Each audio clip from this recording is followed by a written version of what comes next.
So ito na nga mga Habibis, nagluto ako ng adobong pusit na may Sprite. At talaga namang nagustuhan ni Habi David, ni Ate Rose at saka ng bisita namin.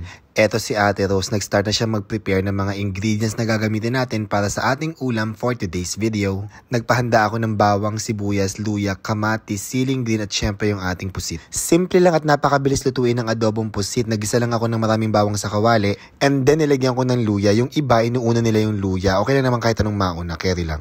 And then nilagyan ko ng sibuyas at saka ng 2 piraso ng kamatis. Tapos ginisa ko lang yan for about 2 minutes siguro. After that, iniligay ko na yung ating pusit. Mabilis lang maluto ang pusit kaya hinalo ko lang yan for a few seconds. And then nilagyan ko ng 2 piraso ng siling haba at 3 tablespoon ng select soy sauce. At 2 tablespoon ng vinegar. And then hindi ako naglagay ng sugar. Ang gagamitin ko this time ay Sprite. Siguro mga 1/3 cup ng Sprite yung nilagay ko dyan.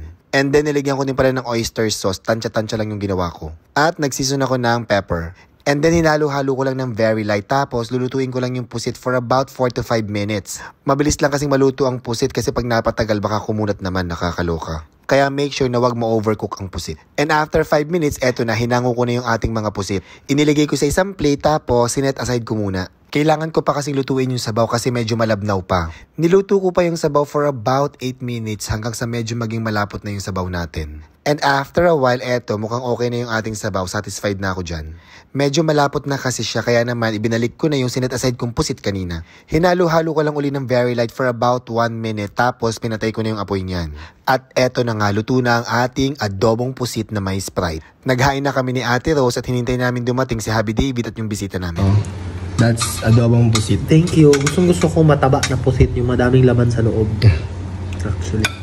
And meron pa din konting Spanish style bangus na ang daming gumaya sa content mo. Hala? Masarap kasi habang tumatagal lalong sumasarap. At dito muna tayo sa pusit mo. Yes. Ba't ulo muna? Huh? I like ulo ng pusit. Okay. Because yung mga galamay. Oh, okay. So masarap. Masarap. May konting tamis, may konting Nalagyan ko ng Sprite yan. Ah, talaga? Yes. That's new. Hindi ako nalagyan ng sugar. Yay, okay. Sarap. Thank you. Oo. Okay. Itakimas. Let's go. Try Let's try. adobong pusit. Yeah. So, try muna natin. Medyo may... Ano tawag dito? Luya? Hindi. Okay. Let's try it. Uy, ang galing. Wala siyang lansa. Oo nga pala, hindi ba mahilig sa seafood si Miro? Oo, hindi mahilig sa seafood si Miro. Actually, mahilig ako nung bata ako. It's just that... Pero ano kinakain mo? Mostly chicken or ano? Basta wala lansa, okay ako.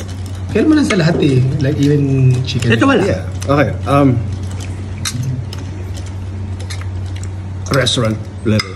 Ay! Restaurant level. Parang Jerry's Grill. Etchos.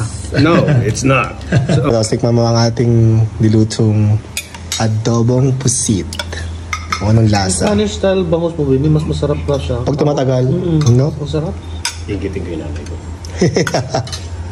Masarap po ito, sir, dahil kayo po nagluto. Hala? Sigurado. Etchos yan, Char. Hindi ko na-expect na may Sprite. Naligyan ko ng Sprite. Ano? Masarap po pala pag may Sprite, sir. Sarap, no? Manamis na masarap. Yes. Sakto lang yung tamis. Bakit may flag?